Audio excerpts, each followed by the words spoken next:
تو یہ دعا لمبی ہے، لیکن اگر آپ سجدے میں ہیں، آپ بہت لمبے سجدے نہیں کر سکتے ہیں، تو آپ یہ دعا صرف اتنی سی بھی مانگ سکتے ہیں، لیکن اس کے لیے ظاہر ہے آپ کو معنی کا پتہ ہوگا تو آپ دعا کو مختصر کریں گے۔ نمبر 2، دعا کو روٹین بنا لیتے ہیں۔ الفاظ منہ سے نکل رہے ہوتے ہیں لیکن حضور قلب نہیں ہوتا، نہ ہی خشوع و خضوع ہوتا ہے۔ نمبر 3، ایسی دعا جس میں دعا کے آداب و شرائط کا خیال نہ رکھا گیا ہو۔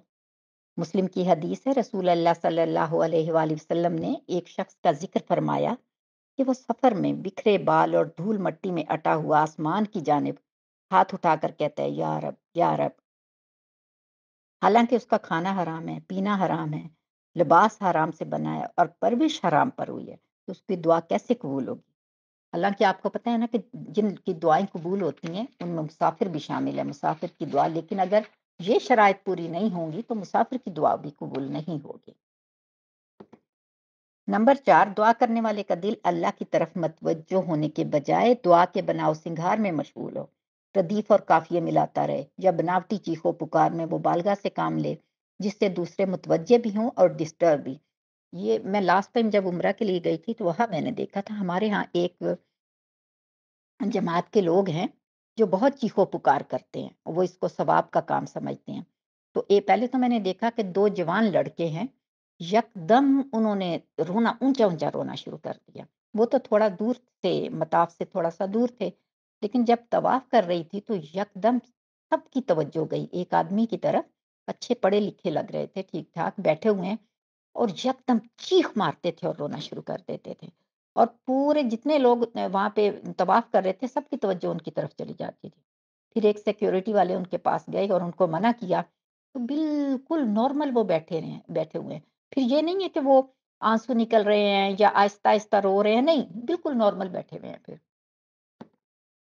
نمبر 5، دعا کرنے والے نے حرام کاموں کا ارتکاب کیا ہو، دل پر گناہوں کا زنگ لگا ہو، دین میں بدعات کا غلبہ ہو، استغفار، یہ سب چیزیں جب ہوں تو اس کے لیے استغفار کریں سب سے پہلے، تاکہ آپ کے گناہ معاف ہوں، توبہ کریں اور پھر دعا مانگیں۔ استغفار کرنا بہت ضروری ہے۔ نمبر 6، دعا کی قبولیت میں بے صبری کا مظاہرہ کرنا اور جلد ہی مایوس ہو کر دعا کرنا چھوڑ دینا۔ اکثر آپ نے سنا ہوگا نا، لوگ کہتے ہیں اللہ بھی پتہ نہیں کس کی سنتا ہے، ہماری تو اللہ بھی نہیں سنتا ہے۔ استغفر اللہ۔ بخاری و مسلم کی روایت ہے، رسول اللہ صلی اللہ علیہ وآلہ وسلم نے فرمایا، تم میں سے کسی کی دعا اس وقت تک قبول کی جاتی ہے جب تک قبولیت کے لیے جلد بازی نہ کرے، اور یہ نہ کہہ دے میں نے دعائیں تو بہت کی لیکن قبول ہی نہیں ہوتی۔ حضرت یعقوب نے کتنے سال دعا کی؟ حضرت ایوب نے 18 سال تک، اتنی بیماری میں، اتنی مشکل میں 18 سال تک دعا کی۔ حضرت زکریا بڑھاپے میں دعا قبول ہوئی اور بیٹا عطا ہوا، تو کیا وہ پہلے دعا نہیں کرتے تھے؟ ظاہر دعا تو پہلے بھی کرتے تھے نا، لیکن اللہ سبحانہ و تعالیٰ کو پتہ ہے کہ کس وقت کون سا کام ہمارے لیے بہتر ہے۔ تو ہم کیا نعوذ باللہ اللہ سبحانہ و تعالیٰ کے زیادہ لاڈلے ہیں کہ ادھر دعا کریں ادھر قبول ہو جائے، جبکہ نبیوں کی دعاؤں بھی سالوں کے بعد، حضرت یعقوب علیہ السلام 40 سال تک کے بعد جا کے یوسف علیہ السلام سے ملے تھے۔ صبر کریں اور صبر کا اجر بھی پائیں۔ نمبر 8، ایک بات یاد رکھیں کہ جو بھی دعا آداب و شرائط کے مطابق کی جائے وہ کبھی ضائع نہیں ہوتی۔ یہ پوائنٹ نوٹ کر لیں کہ وہ دعا کبھی ضائع نہیں ہوتی، البتہ قبولیت کی کئی صورتیں ہیں۔ نمبر 1، اب دعا کی قبولیت کی 4 صورتیں، وہ تو میں نے علیحدہ بیان کیے تھے نا پہلے کہ دعائیں قبول کیوں نہیں ہوتی۔ اب دعا کی قبولیت کی 4 صورتیں ہیں، یہ نوٹ کر لیں۔ نمبر 1 یہ کہ دعا قبول ہو جائے اور آپ کو وہی مل جائے جس کی تمنا کی۔ نمبر 2، دعا کی قبولیت کی صورت یہ ہے کہ وہ تو نہ ملے جو مانگا، مگر کوئی اور اس سے بھی بہتر چیز اللہ سبحانہ و تعالیٰ عطا فرمائے، کیونکہ اللہ ہم سے بہتر جانتا ہے ہمارے لیے کیا بہتر ہے۔ سورہ البقرہ کی آیت 216 میں ارشاد ربانی ہے، ممکن ہے کہ ایک چیز تم کو بری لگے مگر وہ تمہارے حق میں اچھی ہو، اور ممکن ہے کہ ایک چیز تمہیں اچھی لگے اور وہ تمہارے حق میں بری ہو۔ دعا کی قبولیت کی تیسری صورت یہ ہے کہ اس دعا کے بدلے میں کوئی مصیبت، کوئی بلا ٹال دی جائے۔ نمبر 4، اس دعا کو قیامت کے دن کے لیے بندے کے نامہ اعمال میں لکھ دیا جائے، اور اس دن جب انسان اپنی اس دعا کے بدلے میں جو اسے اجر ملے گا وہ دیکھے گا تو انسان یہ حسرت کرے گا کہ کاش دنیا میں میری کوئی دعا قبول ہی نہ ہوئی ہوتی۔ اور یہ بھی ہوتا ہے بعض اوقات کہ دعا قبول ہو چکی ہوتی ہے، لیکن ہم ادراک نہیں کر پاتے۔ اکثر لوگوں کو آج کل شکایت ہے کہ دعا بہت کی مگر اچھا رشتہ نہیں ملتا، بچے یا بچی کا۔ اور جب رشتہ کوئی بتائے تو کہیں گے نہیں ہم تو فلاں شہر سے ہیں، ہمیں اسی شہر کا رشتہ چاہیے، یا ہم فلاں قبیلہ برادری سے ہیں، یا ہم فلاں کمیونٹی سے ہیں، ہمیں اسی کا رشتہ چاہیے۔ آج کل رشتہ کروانے والوں نے حضرت موسیٰ علیہ السلام کی دعا ربی انی لما انزلت الی من خیر فقیر کو لوگو بنایا ہوا ہے۔ ہر ایک کو کہتے ہیں کہ یہ دعا کرو رشتہ ہو جائے گا۔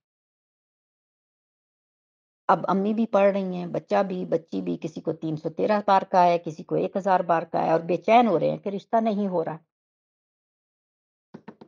حضرت موسیٰ علیہ السلام نے صرف دعا نہیں کی تھی، یہ یاد رکھیں۔ دعا سے پہلے نیک عمل کیا تھا۔ قرآن پاک میں جہاں آتا ہے نا آمنو، اس کے ساتھ ہی آتا ہے وَعَمِلُوا الصَّالِحَاتِ، کہ انہوں نے وہ ایمان لائے اور انہوں نے نیک عمل کیے۔ تو اچھا عمل کرنا بہت ضروری ہے۔ حضرت موسیٰ علیہ السلام نے بھی دعا سے پہلے نیک عمل کیا تھا۔ وہ کیا تھا؟ 2 مومنہ لڑکیوں کی مدد کی تھی، اور دعا کے بعد جب اللہ نے لڑکی کو وسیلہ بنا کر بھیجا تو تکلفات میں نہیں پڑے، فوراً جان گئے کہ اللہ نے دعا قبول فرما لی ہے، اور تب جا کے 8 سال کا جاب کانٹریکٹ ہوا ود فوڈ اینڈ اکوموڈیشن، اور مومنہ لڑکی کا رشتہ بھی ملا۔ اور یہاں یہ ہوتا ہے کہ جو مرضی کر رہے ہو آپ، نہ آپ کے پاس جاب ہے، نہ آپ کے پاس کچھ نماز پڑھنی ہے، کچھ بھی نہیں کرنا، کیا ہے کہ 313 بار ہم پڑھیں گے حضرت موسیٰ کی دعا تو ہمارا رشتہ ہو جائے گا، اور اگر رشتہ نہیں ہوا تو پھر وہ ہوتا ہے کہ پتہ نہیں تو ہماری دعائیں قبول ہی نہیں ہو رہی ہیں۔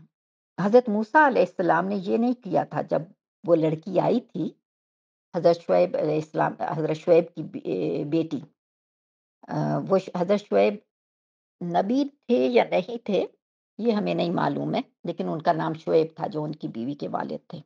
تو انہوں نے جب وہ لڑکی آئی تھی ان کے پاس تو آگے سے انہوں نے یہ نہیں کیا، تکلفات میں نہیں پڑے تھے کہ میں نے تو فی سبیل اللہ مدد کی تھی، میرے دل میں معاوضہ کا لالچ تھوڑی تھا، بلکہ کوئی ہمارا بھائی ہوتا تو یہ بھی کہتا کہ میں تو الحمدللہ کھاتے پیتے گھرانے سے ہوں، مجھے ان چیزوں کی ضرورت نہیں ہے۔ اگر زیادہ نیک ہوتا تو ساتھ بہن بھی بنا لیتا کہ میری بہن بہت شکریہ، اور موقع گنوا کر پھر بیٹھ جاتا سوچنے کے دعا کی تھی قبول نہیں ہوئی۔ وسیلے اور ذریعے اللہ سبحانہ و تعالیٰ وسیلے اور ذریعے مہیا کرتا ہے، ان کی قدر کریں، ان کو پہچانیں۔ حضرت نوح علیہ السلام نے بھی دعا مانگی تو اللہ نے کیا فرمایا؟ اللہ نے فرمایا اوکے چلیں آپ کشتی بنائیں، میں سپروائز کرتا ہوں۔ کشتی حضرت نوح کی ایجاد ہے، اور وہاں پہ کوئی سمندر نہیں تھا، لوگ گزرتے تھے تو ہنستے تھے کہ سمندر تو کوئی ہے نہیں کہ یہ کشتی بنانے کیسے بیٹھ گیا ہے۔ نہ کوئی کشتی تھی، نہ انہیں کشتی بنانی آتی تھی۔ اللہ سبحانہ و تعالیٰ نے کہا تھا کہ میں دیکھتا ہوں، میں بتاتا ہوں۔ اللہ نے بتایا کیسے کشتی بنانی ہے۔ تو اللہ سبحانہ و تعالیٰ کیا خود سے کشتی بنا کے نہیں اتار سکتے تھے؟ اللہ کے لیے تو سب کچھ ممکن ہے، لیکن اللہ سبحانہ و تعالیٰ نے حضرت نوح سے کہا کشتی خود بناؤ۔ اس میں ہمارے لیے کیا سبق ہے کہ کوشش ہمیں کرنی ہے۔ من جدہ وجدہ، جس نے کوشش کی اس نے پا لیا۔ تو بغیر کوشش کیے، بغیر ہاتھ پاؤں ہلائے، صرف بیٹھ کے دعائیں کرنا، بلکہ بعض اوقات تو بعض ہمارے بہن بھائی تو خود دعا بھی نہیں کرتے، وہ آپ سے کہیں گے آپ نیک ہیں آپ ہمارے لیے دعا کریں۔ تو خود دعا کریں، دعا کے اوقات جو میں نے بتائے ہیں ان کو پہچانیں، دعا کے مقامات کو دیکھیں، اور انشاءاللہ اللہ نے چاہا تو دعائیں ضرور ضرور قبول ہوگی۔ ایک اور چیز ہے کہ دعا کو معلق نہ رکھیں، شرط کے ساتھ جب دعا کرتے ہیں تو دعا کے بعد یہ کہنا کہ یا اللہ اگر تو چاہے تو مجھے بخش دے، یا اللہ اگر تو چاہے تو مجھے رزق دے، نہیں، یہ نہیں کہنا چاہیے۔